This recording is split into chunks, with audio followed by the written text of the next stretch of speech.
నర్సరావుపేట పట్టణంలో ఉమ్మడి TDP MLA అభ్యర్థి డాక్టర్ చదలవాడ అరవింద్ బాబు కూతురు డాక్టర్ అమూల్య, కోడలు డాక్టర్ ప్రణవి ఎన్నికల ప్రచారంలో దూసుకుపోతున్నారు. ఇంటింటికి వెళ్లి ప్రజలను ఆప్యాయంగా పలకరిస్తూ టీడీపీ సూపర్ 6 పథకాలను వివరిస్తూ నాన్న అరవింద్ బాబు గారిని గెలిపించాలంటూ చేతులు జోడించి అభ్యర్థిస్తున్నారు. వెళ్లిన ప్రతి చోట ప్రజలు చెప్పిన సమస్యలు వింటూ ప్రచారంలో ముందుకు సాగుతున్నారు. ఈ కార్యక్రమంలో తెలుగుదేశం పార్టీ కార్యకర్తలు, నాయకులు పెద్ద ఎత్తున పాల్గొంటున్నారు.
నమస్తే.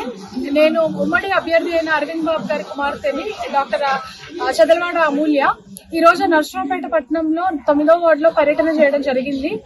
ఎక్కువ స్పందన అయితే చాలా బాగుందండి. అందరూ ఉమ్మడి అభ్యర్థి అయిన అరవింద్ బాబు గారిని గెలిపించడానికి చాలా సపోర్ట్ చేస్తున్నారు. అలాగే ముఖ్యంగా ఈ ప్రభుత్వం అయితే ఏమి పనులు చేయలేదు. మాకు మున్సిపాలిటీ క్లీన్ గా లేదు, రోడ్లు సరిగ్గా వేయలేదు, స్ట్రీట్ లైట్స్ లేవు, అట్లానే మురికి కాలువలు ఏది క్లీన్ చేయలేదు. ఒక్కరోజు కూడా పౌడర్ జల్లిన రోజు మేము చూడలేదు. దానివల్ల అనారోగ్య పాలయ్యామని చెప్పి నర్సరావుపేట 9వ వార్డు వాసులందరూ చెప్పడం జరిగింది. కొంతమందికి ఇళ్ల పట్టాలు లేవు, అలాగే అనారోగ్యంతో బాధపడుతున్న వాళ్ళకి పెన్షన్స్ కూడా సరిగ్గా ఇవ్వలేని పరిస్థితి, సంక్షేమ పథకాలు సరిగ్గా అందలేదు, అట్లాగే అభివృద్ధి చేయలేదు. మేము వాళ్ళకి ఓటు వేయము, ఈసారి అరవింద్ బాబు గారిని గెలిపించుకుంటాము. ఆయన ఎలాగైతే 30 సంవత్సరాలు వైద్య రంగంలో మాకు అనేక రకాలుగా సేవ చేశారో అలాగే ఈసారి ఒక అవకాశం ఇచ్చి ఆయన గెలిపించుకొని మాకు సేవ చేయడానికి మేము ఆయనకు ఒక అవకాశం ఇస్తామని అందరూ ఆదరణ చూపించారు. అలాగే అందరి సపోర్ట్ వల్ల, జనసేన, బీజేపీ సపోర్ట్ వల్ల వాళ్ళు కూడా మాకు కార్యకర్తలందరూ చాలా మెజారిటీ స్థాయిలో సపోర్ట్ చేస్తున్నారు ప్రతిరోజు. ఈ అనూహ్య స్పందనకి అందరికీ కృతజ్ఞత తెలుపుతున్నాను. అరవింద్ బాబు గారిని అత్యధిక మెజారిటీతో, అలాగే ఎంపీ లావు కృష్ణదేవరాయ గారిని మెజారిటీతో గెలిపించాలని వేడుకుంటున్నాము. Thank you.